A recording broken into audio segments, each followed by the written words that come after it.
Olá, seja muito bem-vindo ao canal DevInfra. Esse que é muito mais do que um canal, uma comunidade compartilhando conhecimento com pessoas como você. E essa é a nossa segunda aula do nosso curso de Containers Dockers para iniciantes. Então, vamos lá, como sempre, mão na massa, certo? Eu estou aqui no site do Docker. Esse site é um site institucional. Então ele é um site onde você vai ter muita informação sobre quem são as empresas que usam, venda, parcerias, subscrições, né? Tá fazendo uma venda para você.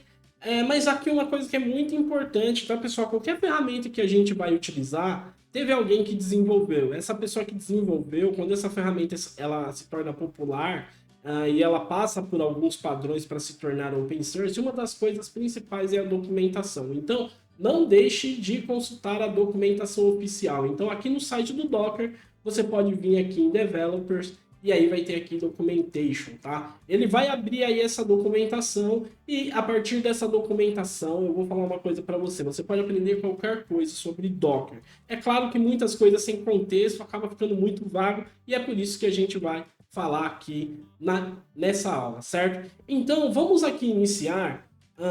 Primeiro, vamos fazer uma breve explicação ali sobre essa questão do Docker, tá? Containers em si, quando a gente começa a trabalhar com containers, a gente sempre tem aí diversas dúvidas, né? E uma delas é sobre o que a gente precisa para executar containers. Então, primeiro, a gente tem um cara que vai ser o daemon do container, né? Ou seja, o daemon do próprio Docker, que é o quê? Que é a ferramenta, né, que a gente instala aí na nossa máquina, no nosso servidor, que esse cara vai ser responsável por executar o container, tá? Então, basicamente, aqui em cima a gente tem vários containers sendo executados e gerenciados por esse cara. O mais conhecido aí quando a gente fala de Docker é o Docker Desktop aí para nós que somos usuários, tá? Então pode entrar lá no site do Docker, tenta fazer ali o download, né? Deixa eu ver aqui se tem Get Start, Get Docker, e quando você apertar ele vai trazer você aí para a página para fazer download da versão Docker Desktop, que ele vai instalar esse daemon aí para ser executado na sua máquina e você poder executar os containers, tá? Para execução dos containers aí dentro do nosso daemon, a gente faz isso utilizando o CLI, ou seja, linhas de comando. O Docker Desktop até permite, tá? Eu vou abrir o meu aqui depois para a gente dar uma olhada, que você gerencia os containers por ali, mas eu recomendo que para quem está iniciando, aprenda os comandos padrões aí do Docker, porque se você se vê aí trabalhando numa empresa ou precisar acessar um servidor que você só tem linha de comando, você vai conseguir gerenciar o Docker da mesma forma, tá? E você acaba conhecendo realmente o que está acontecendo por trás daquele botão que você simplesmente aperta. Então, a gente tem aí esses containers sendo executados a partir do meu daemon do Docker. E pode ser na minha máquina, como pode ser em um servidor, tá? E aí, o que a gente tem aqui dentro? Eu tenho a minha aplicação. Só que imagina que a sua aplicação ela precisa sempre de um sistema operacional para ser executado. E aí vem um carinha que a gente chama de imagens, né? Imagens. O que são essas imagens, né? Basicamente, cada container desse, quando você fecha ele e coloca a sua aplicação aqui dentro, você tem uma imagem, tá? E essa imagem ela tem alguns layers, né? Um deles é o sistema operacional, tá? Normalmente, Linux, sempre coisas bem leves, né? De ser executados. Então, nos últimos anos foram desenvolvidos alguns sistemas operacionais especificamente para serem executados em containers, tanto Linux quanto o Windows, tá? Tem o Windows Core também, tem as suas versões light que você consegue executar em containers, certo? Então, vamos lá. Peguei, eu tenho aqui então as minhas imagens que estão aí associadas aos meus containers. Mas aí vem a grande questão, aonde é que eu salvo essas imagens, né? Essa imagem pode ficar salva na minha máquina? Pode ficar salva na sua máquina. Mas e se você quiser pegar essa imagem e compartilhar com alguém, ou mandar para um servidor, ou mandar para um outro ambiente, como que você vai fazer? Aí vem um grande carinha também aqui, que a gente chama de registry, tá? O registry é o cara aonde as nossas imagens vão ficar salvas, tá? E aí acaba que meio tem um formatinho, e esse formatinho é nome do registry, barra o nome do usuário, barra o nome da imagem, dois pontos, a tag, tá? Então, basicamente, para você baixar uma imagem, ele vai ter isso. E esse primeiro cara aqui é o repositório, é o registry, tá? Que é como se fosse um repositório de Git, sim, que ali fica salvo as nossas versões. O Docker em si, quando ele nasceu, foi muito simples porque ele veio com o Docker Hub, né? E o Docker Hub é esse registry aqui, aonde tem as mais diversas imagens de software para você baixar. E, inclusive, as suas imagens podem ficar aqui também, tá? Então, se eu vim aqui colocar o Nginx, por exemplo, ele vai me trazer as versões de imagem do Nginx, tá? E aí, se eu clico aqui, ele vai me trazer algumas informações, me traz se é uma imagem oficial ou não, vai me trazer também se eu tenho as tags, né? Que são, lembra? A gente falou aqui a tag. Basicamente são as versões, né? Das minhas imagens. Uma coisa que hoje em dia está sendo bem utilizado também é ter atenção na hora de que você vai fazer um build da sua imagem. Você coloque versões de arquitetura diferente, porque dependendo do provider que você está trabalhando, um tipo de versão de processador pode ser muito mais barato e você pode executar ali a sua aplicação no servidor mais barato. Porém, um detalhe muito importante nessa questão da arquitetura de processador, tá? Os pacotes do nosso software, eles precisam também suportar essa arquitetura. Então, muitas vezes, se você tem um software legado, um software muito antigo, você vai ter problema aí na hora de fazer um build em outras versões de arquitetura por conta de alguma lib que pode ser incompatível, certo?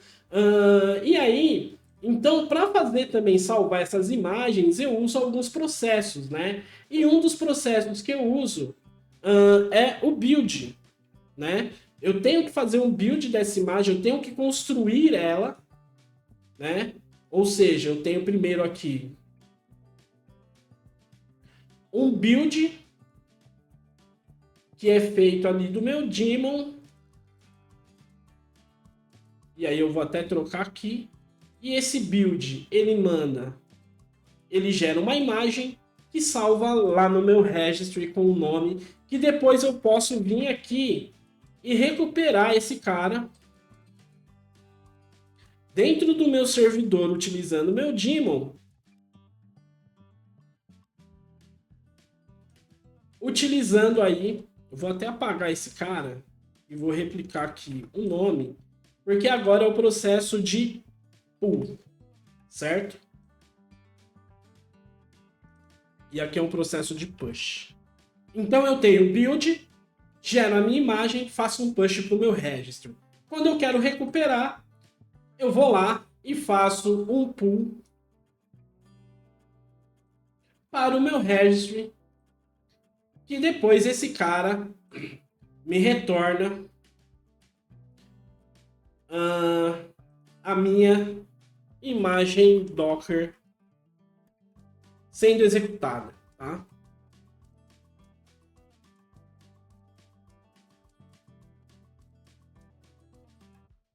Executada. Beleza? Basicamente, esse é o processo quando a gente fala de gerar uma imagem Docker. Então, a gente nunca pode esquecer que aonde as imagens ficam armazenadas é no nosso registry. E voltando lá no registry, então aqui a gente pode ver, eu tenho aqui as tags, né, da imagem que foi gerada. Quando eu clico nessa tag, ele traz para mim aqui também informações, né, as camadas que gerou, a gente vai falar sobre isso. As imagens aqui associadas, né? Quando ela foi feita esse push, se ela tem vulnerabilidade ou não, algo extremamente importante para se verificar nos dias de hoje, tá? Para a gente acabar não utilizando imagens com vulnerabilidade. E aqui ele traz aqui também o comandinho para que a gente consiga baixar, tá? Então é importante, porque muitas vezes quem vai fazer o desenvolvimento e quer utilizar Docker, imagina, por exemplo, se você vai fazer um desenvolvimento em PHP e você não consegue ali, não tem, às vezes, puta, vai perder muito tempo fazendo a instalação do PHP. Cara, se você sabe utilizar Docker, você vai vir aqui, vai pegar a imagem do PHP, vai executar e não vai precisar fazer aquele monte de instalação. Outra coisa, né? Muitas vezes instalação, você, pô, começa, vai lá, pega uma página, outra, aplica um comando, o outro corrompe coisa que não era para corromper, então às vezes vira um caos e o Docker ajuda demais nisso, ó. Node, então se a gente vir aqui, eu tenho também imagem para executar